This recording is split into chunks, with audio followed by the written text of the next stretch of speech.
Korea's central bank has recently been under growing pressure to cut its key interest rate. This as a general election is on the horizon and the economy remains listless with little hope for a solid recovery anytime soon. Hwang Ji-hye has this report.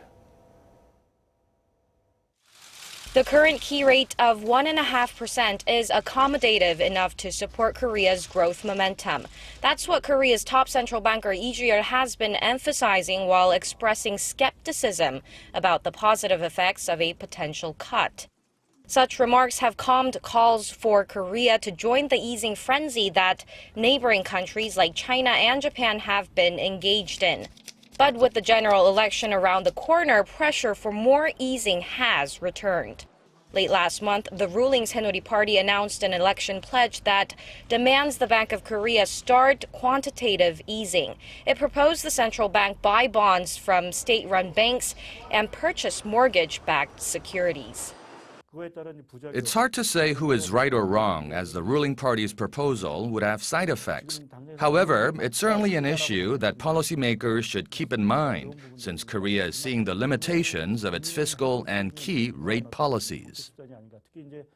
The key concern is that a radical easing policy would cause a massive capital outflow because the local currency would lose value.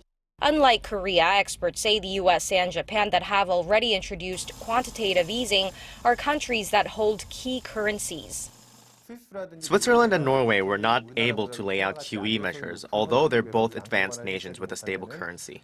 That's because they also face uncertainties over exchange rate volatility and whether they're able to control it. Given such concerns coupled with the law guaranteeing the BOK's independence to set monetary policy, some say the ruling party's campaign pledge could not be enforced anyway. However, in light of an upcoming reshuffle of the Monetary Policy Board, market analysts expect the BOK to turn more dovish. This means discussions over more easing are likely to be heated. Hwang Ji-hye, Arirang News.